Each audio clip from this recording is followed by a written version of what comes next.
Excited to play Missouri. You know, obviously we're disappointed we're not going to be bowl eligible, but we have a lot to play for, especially since we're playing our rival and a really good football team in Missouri. Offensively, just outstanding at everywhere. Really good offensive line, quarterbacks, fast, mobile, can throw, got great receivers. Running back is uh, is a beast, and then on defense, they're playing really well in the secondary. Safeties are very physical. Obviously up front, Robinson has got a lot of sacks, and they've got a they out physicaled us last year, and certainly have a physical team, really good team. Eli's done a really good job there, and but we're excited to obviously play our rival. Coach Hunter obviously threw his support behind you, addressed the team, and did you know he was going to do that? And Did not. what No. was your reaction personally? Well, I mean, there's a lot of emotion in the room, but I didn't know it. But he wanted to address the team right before we finished with the conversation, and it was really cool because of the kids. They went off. And it was just it was. I don't ever want to get in that situation, but it was a special moment to be a part of. It was really cool.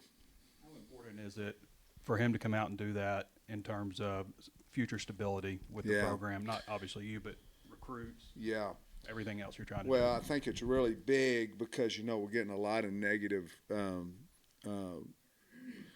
from coaches, in recruiting, and I'll say this: I think when you sign up for the SEC, um, you have to win. I mean, and it's here, A&M,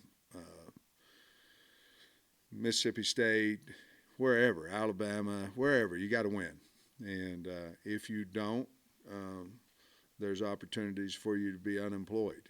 That's just how it is, and that's what we sign up for. So I look at this as an opportunity for us to change our team, keep the ones that are good players for us and good kids, and change our team, give us a chance to do that. And I think financially we're going to have the money from the NIL to do that. And I think if when all that happens, I think we can field a really good football team. And I'm excited about obviously Saturday, but I'm really excited about the future.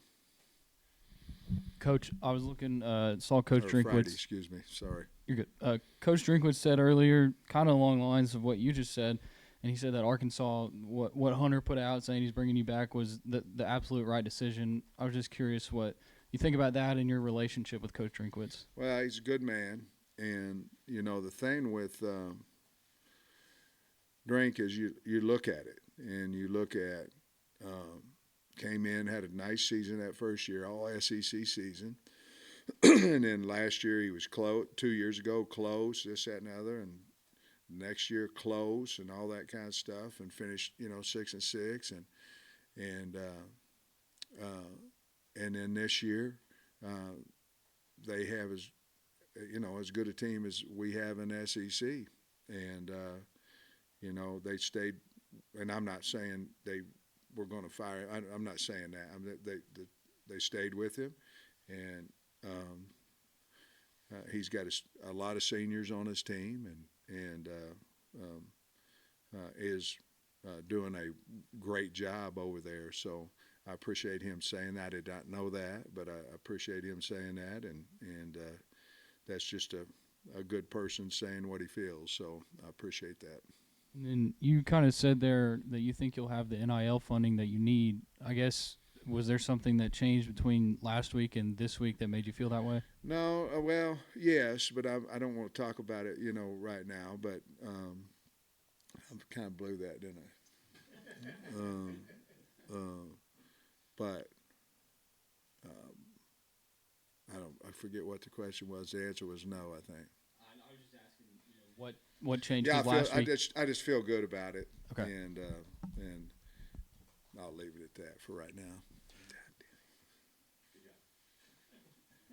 We all know what you inherited here, and you had to build Yeah. fast. Yeah. So, what did you learn from that that you can do it again, like rebuild? And would you say to fans who peeled off from you in this program? Yeah. Well, I don't, how they handle that, we want to earn their trust and come back, and I think that's anyway, you have to show what you can do. And I think when we do, I think we'll get them back. But I understand. The other part about it is it's a different world than the first time when I was here. And I mean, the first years I was here,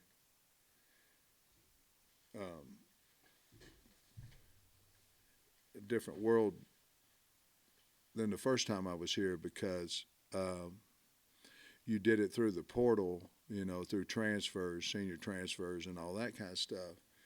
Now you're doing it through recruiting, NIL. It's just things have changed. I actually think it's easier to change a program now than when we first came in. Felipe Franks was here Saturday, and to me, he was that key guy that we needed that first year, both publicly, hey, Felipe Franks wants to come, and then obviously on the field, and so I think recruiting. I think we can recruit against anybody. It's just you can't recruit against anybody financially, and I really think I feel good about where we're sitting now, and if that's the case, then I think we can go out and recruit against and fare well against anybody in the country. In 21, your team was underdog a lot. In 20, and you won a lot of games as an underdog, so you kind of overperformed. This year, you've been the favorite in some games and haven't shown up. What's the difference? How do you get that back? Well, I mean, Tom, that's a little rough now. You can ask a question different than we haven't shown up. I think there's one game that was bad. There's other ones that, but anyway, I don't want to get into that. What was the rest of the question? How do you get back that? What was the competitive edge? Well, I think we've addressed some of that in that you have to recruit your way out of it. I think that's part of it. Obviously, injuries have played a part of it as well, but everybody has injuries, and everybody has an opportunity to field the best team they have via recruiting. This year, we've lost a lot of close games, and some of them we played pretty good in, but we lost. But we just need to go out and we've got to get the offensive line. That's the number one. We got to go after that. That's the number one thing, and continue to develop the guys we have now. But I don't look at it, and obviously you do, but I don't look at it as non-competitive. I look at it as we've got to change the roster some, and I think we have all kinds of chances to do that. So, Sam, the last couple of years, this year you got 5 games, touchdown or less. Yeah. Last year had a similar number. Yeah. Have you put a lot of thought into what you can do? Because if you turn those, just your share of those got a games whole lot around, different. nobody's having this conversation. Yeah. Have you put some thought into that? Well, obviously we have. I think that's got to be our biggest study in the off season.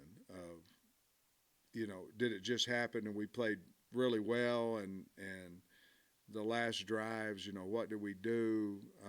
What was my decisions during the game that affected the game, positive or negative? I think really we got to sit down and figure all that out. We obviously do that each week per game, but in totality, we haven't, obviously this year. But we need to do that and figure out how we can. And it's not just as simple as, well, somebody's got to make a play, there's a lot of reasons that go into that. And really, it's not the last quarter as much as it might be you wasted 4 points in the first quarter. We get a pick and we settle for a field goal, whatever it may be.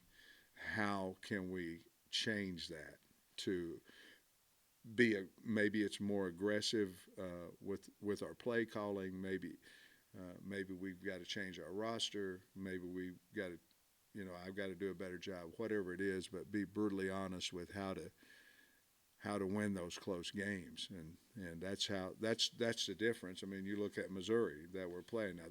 They've really played well and blown some teams out, but they've also won some close games as of Saturday, and so we got to figure all that stuff out. You've mentioned the kids and the recruiting, and you've spoken with us about your own confidence and your job security. I'm just wondering, emotionally for you, Hunter, what he did, Saturday night and Sunday, did that have any, relief for you, or was, I guess maybe you weren't surprised though by it either? I wasn't. I mean, we've never had a conversation that I was ever going to get fired or anything of that nature. The pressure that I had was one on myself, more about the people employed in the building, more about the state, the fans. Nobody wants to disappoint anybody that has character about them, and so it was never, and I mean this, it was never one time about me, never. It was always about the recruits, the kids I'm coaching, the building, and the state of Arkansas. I've lived a dream life, and I want to continue to do it, but it never was about me, nothing like that. So the relief part of it was more of for the kids, for the building, for recruiting, all those type things. And I was really happy that he did it, because I think it needed to go out publicly so we could move forward and have an opportunity to continue to progress and change the football team and recruiting as well. It's been some journey for Cody Schrader, Missouri's running back. I'm just curious, what did you see from him? I don't know if you've watched him a lot before Missouri, but for him to kind of slip through the cracks, and what makes him such a good SEC running back? Well, one is his determination and his drive. I mean, obviously he's very talented, fast, reads holes unbelievably well, and can run over you, run away from you. But, he went to Truman State, and Truman State used to be old Northeast Missouri State. When I was at Pitt State, we played them in the Moelia Shrine Bowl. Got beat, by the way.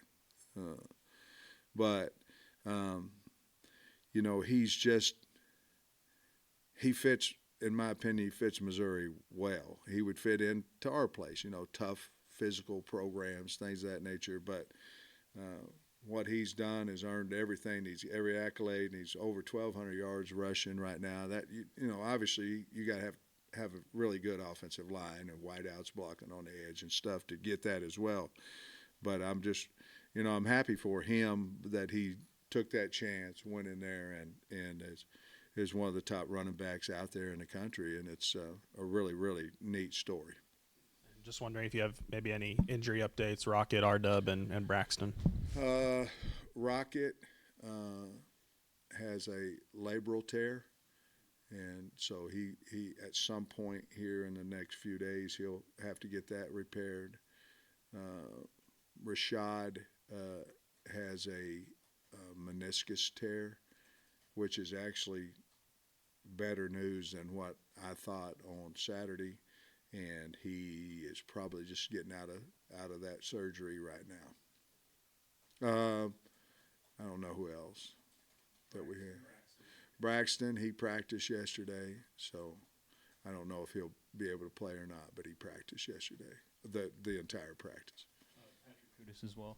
Patrick practiced yesterday as well, the entire practice. And then as far as your coaching staff goes, obviously, the defensive coaching staff has been, received a lot of praise. You feel confident about being able to keep the staff together after this year? Well, I feel as confident as I do. I have the first 3 years. Obviously, if you do a fine job, people are going to come look at you and things of that nature, as they did myself when I was an assistant. But not any different than normally. Somebody's going to come in and say, I've got a job opportunity. Somebody, it happens every year, and then it's up to me to figure out how much they're worth to keep them or not. To be honest with you. Sam, this is going to be the last East-West game because divisions are going Yeah. away. You've been in the league a long time. You've been coaching the East Coast. I just wonder, how have you thought the divisional setup has worked, and what do you think about the future without divisions? Obviously the West, went through its time of being probably very, very difficult, and then the East went. I'm talking about from top to bottom. The East had its time in there as well, where it was unbelievably strong top to bottom. I really like how they have it set up, where the kid comes in, he stays 4 years, he's able to play in every stadium in the SEC and play a home and home with everybody in the SEC. And so I'm really excited about the future of doing those things, keeping Missouri as our rivalry game and things of that nature. And I think most of the rivalry games were able to get kept. Some obviously won't get to play each other every year, but most of them did. And so I'm really excited about how they set it up. To be honest with you, Bob, I don't know that it's going to be any harder than what it was normally, just simply because you still have the same number of conference games. It just depends on who you draw and where they're at that year, where if they're playing well or not that year. But obviously it's a logo conference. It's the best in America. Not saying that other teams don't have great teams, but certainly proud to be a part of this new era of the SEC. I guess with Rocket and Dominion being out, kind of what's the plan at running back? Obviously Isaiah, had a good game. Just how do you feel about the running backs with having two of your guys out? Well, we have 3 left, so Isaiah obviously earned his carry time.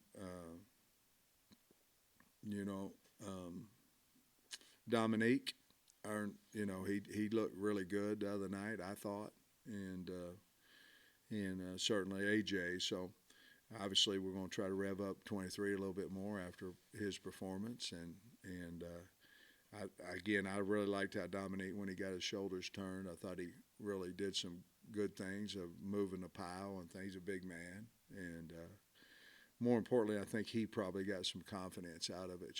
He really hadn't had a lot of confidence in that knee. It just hasn't. Since some guys get over it earlier or faster than others, but I think he got some confidence out of a few of those really good runs that he made the other night. Hey, Coach, you've faced a fair amount of really talented offenses this year, but the combo of Burton, Cook, Schrader up there in terms of balance, not just in the SEC, in terms of the entire country. What sort of challenges does that offense bring to you on Friday? Well, a lot, because, are you going to play man-to-man coverage and try to stop all the stretch plays, the nakeds, all these things? Because a guy that, because Cook's fast, like fast, and can hurt you with his legs and his arm. Weiss, the transfer that came in, he's outstanding. So they have with Cooper too, the other wideout. They're talented. So it's going to be very difficult. We're going to have to show them a lot of different looks, show them a lot of different things. Obviously, they have a check system too. So we're going to have to be ready if they check to check to check, things of that nature that, you know, we're going to have to tackle well in space, and we're going to have to tackle the running back. We're going to have to get him on the ground without him breaking tackles. Very, very tall task. They've got a really good offense, but, you know, we played a lot of good offenses this year, but they are probably the most balanced star skill players as anybody in the conference. They have a lot of stars there that can hurt you on any given play. So we're going to have to play really well. And then I just wanted to ask you quickly about senior day. I know there's eligibility stuff with some people that can come back, but the first group of guys you've kind of seen freshman through senior, freshman, or through the 4 years of you being here, how important is it for you to honor those guys and up and down season, but a chance to do it ahead of a rivalry game? Yeah, very, because you know, they stay with us for 4 years. You know, that's almost that's not the norm anymore. You know what I mean? And I'm not saying anything good or bad about that, but the guys that came in here, and you know, like Brady and Bo and KJ and all, you know, there's several that are here for their last game and all they put into the program, and had a lot of great moments with them, and obviously had some down moments as well. But you know, they basically I feel bad for them because we're not being able to go to a bowl, because that group of guys kind of changed where we were to respectability. You know, at times we've been ranked in the top 10 over the last 2 years, 2 previous years, and man, to say you could get there from, you know, the 4 and 20. These kids really work their tail off, and it'll be an emotional deal when they leave, because they've really been good to me, good to our staff, and I believe good to the state. You're going to have all 26 seniors walking, and is there anybody else who doesn't classify? How early are you going to have to start? No, not all 26. Some of them had opted out of that. There'll be a lot of them out there, though. Again, I think it's 13. It might be 12 that are definitely not coming back. You know, they're in bright red on our board, and that means they don't even have a +1. So there's no conversation to have. So we know those will be out there. And then guys like, you know, Hudson Clark, he'll be out there, you know, like that. But he has a +1, and, you know, Brady and Bo and all those guys, they have a +1, and we'll try to figure all that out on Monday, Tuesday, Wednesday, Thursday of the next week. It's obviously a dead period, so you have time to bring them in, talk to them, and see what they want to do with their future. But they'll be out there as well. KJ, he'll be out there, and he has a +1 too. So, you know, who knows what's going to happen with all that stuff. But we're definitely going to have an opportunity to talk to them, but they'll be out there as well. Any underclassmen who's graduated, maybe? I think the only, you know, there are some guys I want to talk to, you know, to get them back. But I don't think we have anybody. No, I don't think you'll be surprised with, like, you know, somebody out there that you go, man, that's a surprise. I don't believe that will happen. The list is finished. Okay, perfect. They came out just a little bit ago. When you talk about NIL and feeling better about the situation, I'm wondering, this is my mind just working, I guess, does it make a lot more sense to throw your support behind you, and instead of buying you out for millions and millions of dollars and buying out all your staff and buying out some other coach to come in here, and maybe asking power brokers or other people, throw that money behind NIL and let's build this roster up? Are you asking me, does it make more sense to raise the NIL? Instead of spending $25 million to change coaching staffs to Well, you got it. Yeah. Elsewhere. Well, I mean,